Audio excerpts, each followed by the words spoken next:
પાર્ટીના ઉમેદવાર એટલે કે ગોપાલ ઇટાલિયાની જીત થઈ છે। ક્યાંક કોંગ્રેસને ખૂબ ઓછા મતો મળ્યા છે ને ભારતીય જનતા પાર્ટીની જે મતો છે એ પણ દેખાઈ રહ્યા છે, પરંતુ ક્યાંક અત્યારે હાલ જે અમરેલીના કોંગ્રેસના નેતા છે પરેશ ધાનાણી, એમના દ્વારા એક સોશિયલ મીડિયાની એવી પોસ્ટ કરવામાં આવી છે કે જેને કારણે સમગ્ર રાજકારણમાં ગરમાવો આવ્યો છે।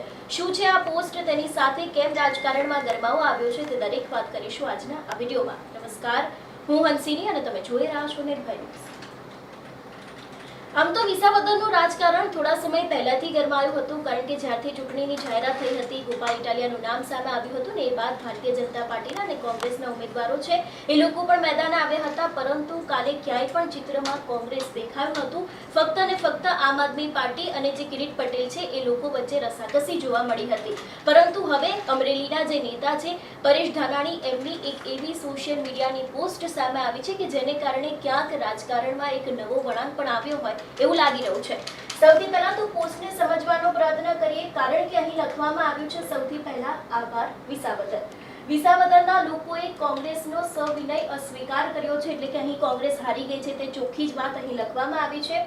આપ ભાજપનો એક પણ મત ઓછો કરી શકી નથી, કારણ કે આમ આદમી પાર્ટીના ગોપાલ ઇટાલિયા છે તેમને લગભગ 17,000 મતોની લીડથી તે વિજય બન્યા હતા, એટલા માટે પણ અહીં લખવામાં આવ્યું છે કે આપ ભાજપનો એક પણ મત ઓછો કરી શકી નથી। અને તે બાદ લખવામાં આવ્યું છે, જે આ એક અગત્યની વાત લખવામાં આવી છે કે કોંગ્રેસના મતદારોએ કિરીટને કચડવા માટે અને સાવરણાનો સાથ આપ્યો હોવાના અણસાર છે। કોંગ્રેસના જે મત છે તે લગભગ 4 થી 5 હજારની આસપાસના મત હતા, એટલા માટે ક્યાંક ભારતીય જનતા પાર્ટીના જે કિરીટ પટેલના મત છે એ પણ આપણે જોયું હતું કે ગઈકાલના પરિણામમાં ખૂબ ઓછા જોવા મળ્યા હતા, અને તેની સાથે સાવરણાનો સાથ આપ્યો હોવાનો અણસાર, એટલે અહીં સીધી જ વાત કોંગ્રેસને લઈને કરવામાં આવી છે, એટલે કે કોંગ્રેસે કિરીટ પટેલને કચડવામાં એક મહત્વનો ભાગ ભજવ્યો છે, અને ખાસ કરીને જે સાવરણા છે એને સાથ આપ્યો હોવાના પણ અણસાર છે। એટલે કે પરેશ ધાનાણીની જ્યારથી આ એક પોસ્ટ સામે આવી છે ને હંમેશા તે કવિતાના સ્વરૂપે લોકો ઉપર આકરા પ્રહાર કરતા હોય છે। આપણે લેટરકાંડ સમયે પણ જોયું હતું કે તેમના દ્વારા ઘણી બધી વાતો કહેવામાં આવી હતી, ને હવે ફરી એક વખત જ્યારે વિસાવદરનું પરિણામ આવ્યું હતું એ જ સમયે તેમને કવિતાના અંદાજમાં ક્યાંક રાજકારણમાં ગરમાવો લાવ્યો હોય એવું લાગી રહ્યું છે। એ બાદની જો વાત કરવામાં આવે તો લખવામાં આવ્યું છે, વિસાવદરના સર્વાંગી વિકાસની શુભેચ્છા સહ જંગ જીતવા બદલ ભાઈ ગોપાલને અંતરથી અભિનંદન। અને અહીં જે 21મા રાઉન્ડનું પરિણામ સામે આવ્યું હતું કે જેમાં ગોપાલ ઇટાલિયા છે તે જીતી ગયા હતા, અને કેવી લીડની સાથે એ જ વાત છે તે લખવામાં આવી છે।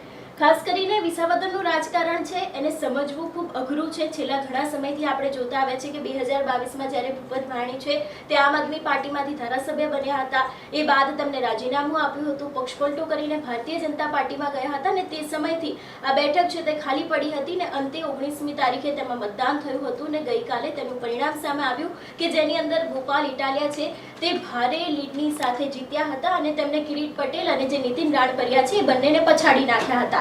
પરંતુ હવે ક્યાંક કોંગ્રેસ છે એમાં પણ ગઈકાલે આપણે એક સૌથી મોટું ભંગાણ જોવા મળ્યું હતું કે ખાસ કરીને શક્તિસિંહ ગોહિલ છે એમને પોતાના પદ ઉપરથી રાજીનામું આપી દીધું હતું, કારણ કે કોંગ્રેસ છે તે એક પણ બેઠક જીતવા માટે સક્ષમ નહોતી એવું પણ કહી શકાય, કારણ કે કડીની અંદર પણ આપણે જોયું હતું કે એમાં પણ તે હારી ગયા અને એમાં પણ તે 3જા નંબરે હતા। અને એવું જ ક્યાંક ચિત્ર છે તે વિસાવદરમાં જોવા મળ્યું હતું કે પહેલા સ્થાને ગોપાલ ઇટાલિયા, બીજા સ્થાને કિરીટ પટેલ અને 3જા સ્થાને નીતિન રાણપરિયા દેખાતા હતા। એટલે હવે આગામી સમયમાં એ પણ જોવાનું રહેશે કે આ એક પોસ્ટને કારણે જે રાજકારણ ગરમાયું છે એમાં હવે આગામી દિવસમાં શું થશે।